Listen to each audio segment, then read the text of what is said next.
Compound proposition merupakan proposisi yang berasal dari gabungan dua proposisi atau lebih ya. Gabungan dua proposisi atau lebih, atau bisa juga proposisi yang mendapatkan operator ya.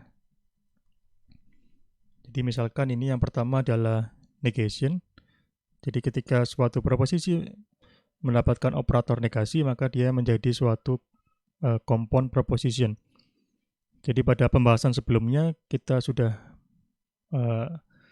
mengetahui beberapa contoh dari proposisi. Itu adalah proposisi primitif ya. Sedangkan di sini proposisi primitif tersebut akan digabungkan menjadi compound proposition ya. Jadi gabungan dua proposisi atau lebih ya. Jadi compound proposition ini adalah lawan dari proposisi primitif ya. Jika dia hanya ada satu pernyataan saja, maka dikatakan dia adalah proposisi primitif. Sedangkan di sini kita akan coba untuk menggabungkan beberapa proposisi atau lebih, atau dengan menambahkan operator pada proposisi tersebut. Jadi di sini ada 6 macam operator atau konektor ya. Jadi yang pertama adalah negation atau not, atau ada juga yang menyebut dengan istilah ingkaran. Kemudian yang kedua adalah conjunction atau konjungsi, atau logika AND. Yang ketiga adalah disjunction atau inclusive OR, atau OR. Kemudian yang keempat exclusive OR atau XOR. Yang kelima conditional statement atau implication atau implikasi ya. Kemudian yang keenam adalah biconditional atau bi-implication.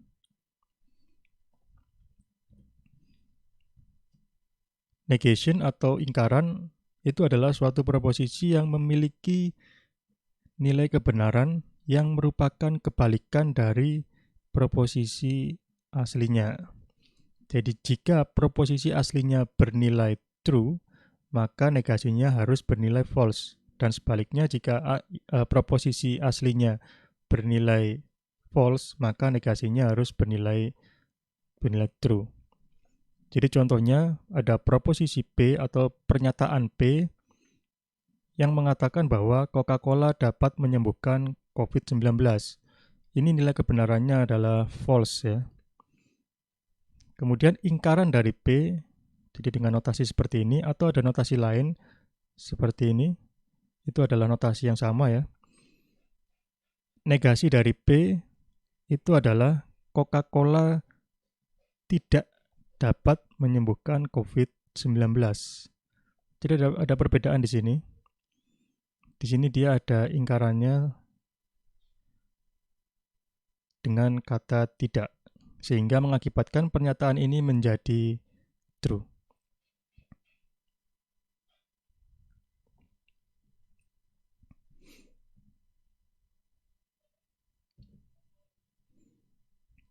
Jadi untuk tabel kebenarannya, untuk negasi atau ingkaran,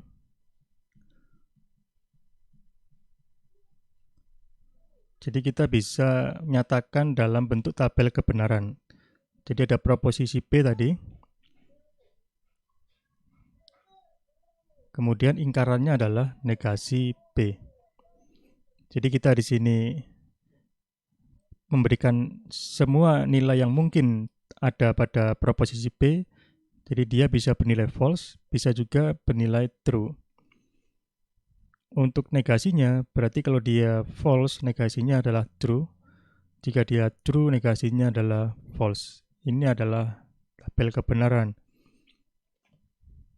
Jadi syarat dari tabel kebenaran, dia harus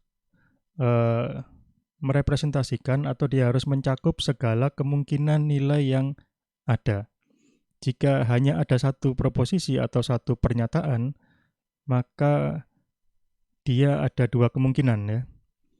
Jika ada dua pernyataan, misalkan P dan Q, ada P ada Q, maka jumlahnya menjadi bertambah. Menjadi ada 4 ya. Jadi false false, true true, false true, false true ya.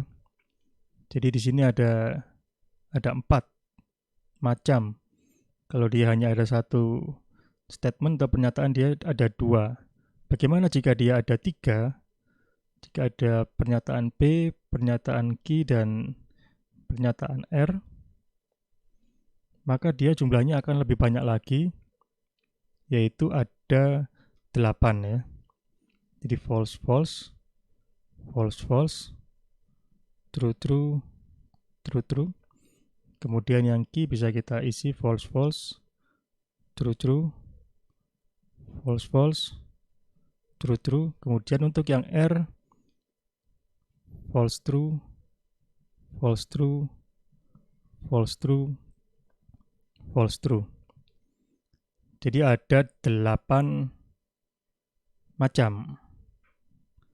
Jadi ini jumlahnya harus tepat ya. Jadi tidak boleh kurang dalam membuat tabel kebenaran. Karena ini juga sebagai alat uji atau alat pembuktian terhadap suatu pernyataan. Jadi kata kuncinya di sini, ketika jumlah pernyataannya hanya 1, maka jumlah barisnya adalah 2/1. Jika ada 2 pernyataan, maka jumlah baris pada tabel kebenaran adalah 2/2. Ini sama dengan 4 ya. 2/1 sama dengan 2.